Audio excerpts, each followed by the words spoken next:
Hello friends, it's a pleasure to meet you again. Now in this video, we will talk about who are all the persons who are required to file the return of income. We will also talk about what is the due date of filing the return of income. And we will also talk about what happens if you don't file the returns before the due date.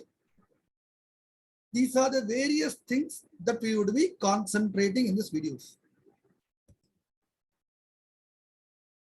So the first category of person who should be filing, who's required to file the return of income is a person whose gross total income is more than 2.5 lakhs. What is this gross total income, friends? So I'm just showing the form 16. This is how the form 16 will look. Go to the place that is number 9, gross total income. This gross total income. If this amount of gross total income that you have got, if it is more than 2.5 lakhs, you would be required to file the return of income. This is in case you have got a salary. You could say, no, salary, I have already paid the tax. Should I still be liable for filing? Yes, you would still be liable to file the return of income. Now, this gives rise to another question. Just because I got a PAN, should I file the return of income? No.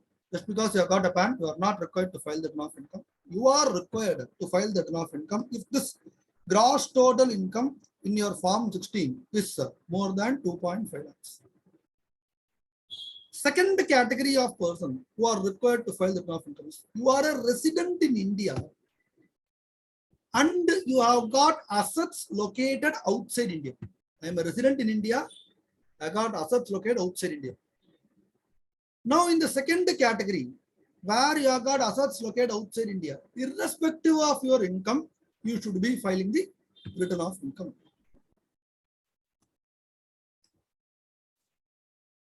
Third category of persons who are required to file the return of income is if you have incurred expenditure in excess of 2 lakhs for a foreign travel. You might not have got an income, you have got an accumulated income. But using that accumulated income, you have got a foreign travel to the extent of 2 lakh or more, then you would be liable to file the return of income. There are other categories of persons also, but we will restrict ourselves to these specific categories. So let's quickly summarize who are required to file the return of income. The first category of the person would be whose gross total income is more than rupees 2.5 lakhs. So we understood from form 16 how do we need to see gross total income. Second is a resident who has got foreign assets located outside India. Third, a person who has incurred foreign travel for more than rupees 2 lakhs. These categories of persons should be filing the return of income. Now, next comes the second question. When should I file the return of income? Every person should be filing the return of income by 31st of July. Unless you have got a business,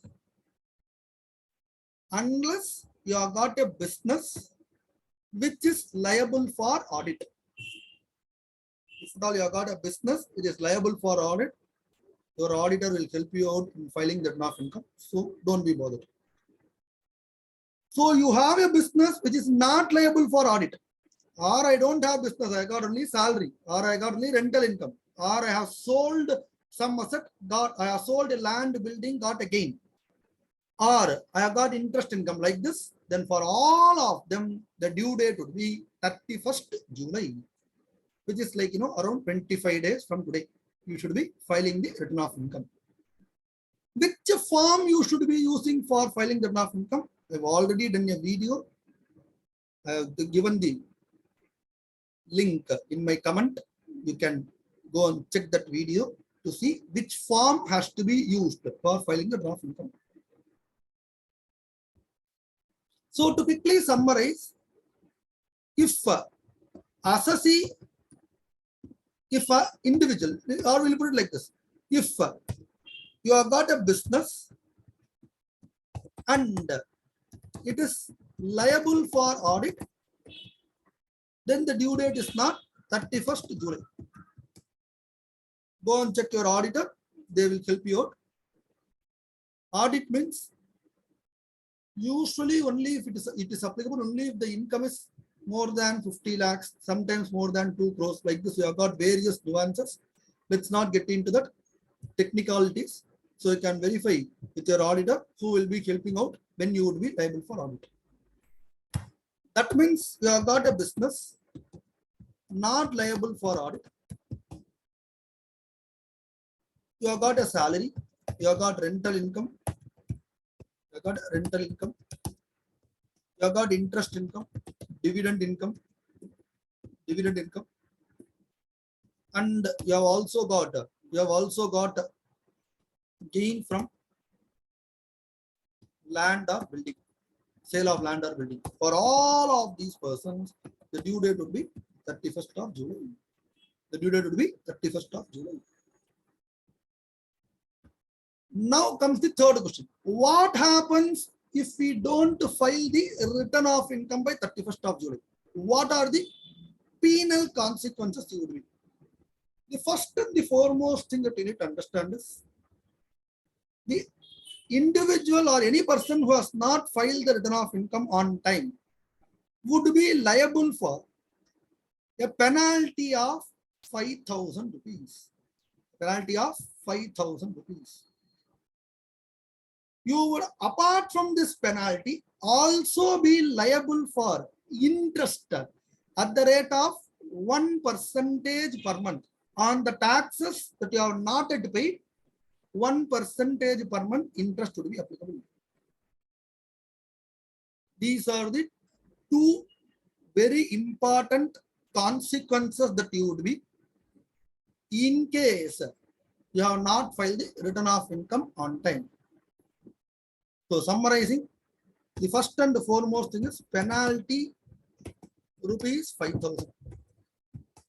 Please understand, they call it as an income tax. Technically, it's called as fees, but for our understanding, we call it as penalty. Second, interest will be at the rate of 1% per month. This will be on taxes not yet paid. If you have already paid full taxes, interest will not be applicable. So interest 1% per month would be applicable. There are other penal consequences also, but these are the prima facie important penal consequences. So please ensure that you file the return of income on time to avoid all these consequences. Do subscribe to this channel to get more videos. In case you have got any doubts, leave a comment. I will reply to those items. Thank you.